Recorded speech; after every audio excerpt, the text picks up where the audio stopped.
Mr. C, UP teacher's aide because you're from UP, he said he cited Jose Rizal as the national hero. Do you know where Jose Rizal studied? What are the two books that he wrote? I don't think that's a question I can answer, Mr. Speaker. You don't know your history, and you're from UP. How shameful. He, national hero, was studying abroad. Open the schools here and let all our students have this information. Mr.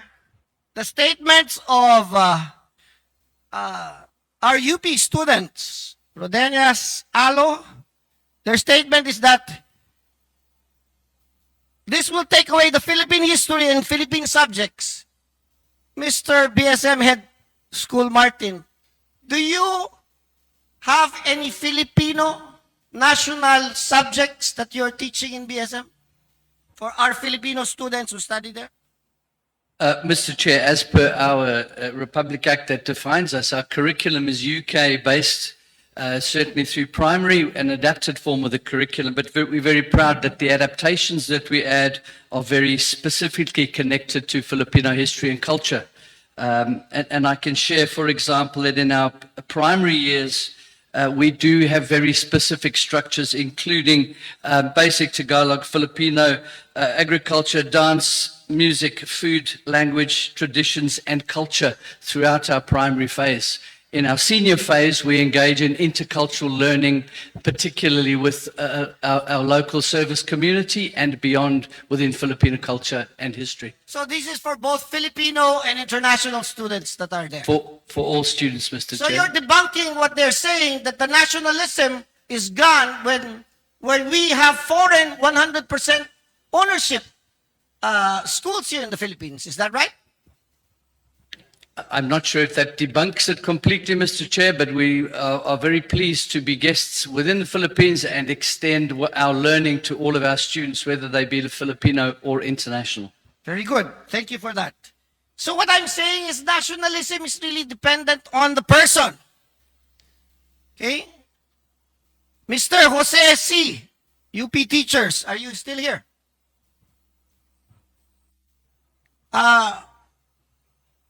Maybe I will ask our Mr. Alo. Mr. C, UP teacher's aide because you're from UP, he said he cited Jose Rizal as the national hero. Do you know where Jose Rizal studied? Jose Rizal studied in UST, then in Ateneo. And where else? Barcelona, Madrid. Barcelona, Madrid. Why did he have to study abroad? I don't think that's a question I can answer, Mr. Speaker. You don't know your history, and you're from UP. How shameful. Here, Subjective. from 1879 to 1882, Rizal studied medicine, agriculture, serving, philosophy, etc. at the UST. Dissatisfied with education there. So where did he go? In 1884, Rizal completed licenses in medicine philosophy at the Central University of Madrid. Did it make him less patriotic? No. So why are you afraid to bring schools here to educate our children? Did he not die for our country, Mr. Alo? He did die for our country. He did. Did he not write two books? What are the two books that he wrote? Ano pa yun? El Filibusterismo and No Limit Tangere. And what language did he use? Spanish. Spanish. My gulay. Read your histories and be more educated. He, national hero, was studying abroad. Open the schools here and let all our students have this information. History of education in the Philippines after the Spanish, because the Spanish wanted to control only the tertiary education. When the Americans came, alas, Ched, Bobo, how did the educational system history here in the Philippines? Didn't the Americans open it because the missionaries came and opened the grade school and opened the education for all Filipinos and not only Spanish? Yes, Mr. Chair, that was part of the colonial policy of the United States to open the public educational system, And Mr. who Chair. were the first teachers here? Weren't they not foreigners? They were called Thomasites because they rode on the SS Thomas ship that was brought here. Many of them actually were not educators. They were volunteers who wanted to teach in a foreign country. But were they foreigners? Yes, initially, Mr. Chair. Later on, Filipinos who graduated from primary and secondary school were allowed to teach. You did not need a college degree at that time to teach in public school, high schools, and elementary. A elementary graduate and a high school graduate were allowed to teach if you were Filipino because they needed a lot of teachers because of the public school system, Mr. Chair. And that proves my point, Mr. Chair. Foreigners were here to educate us in the beginning, and now we can educate ourselves. But you have to open it up to competition so that you can actually, you cannot raise your hand if I don't recognize you.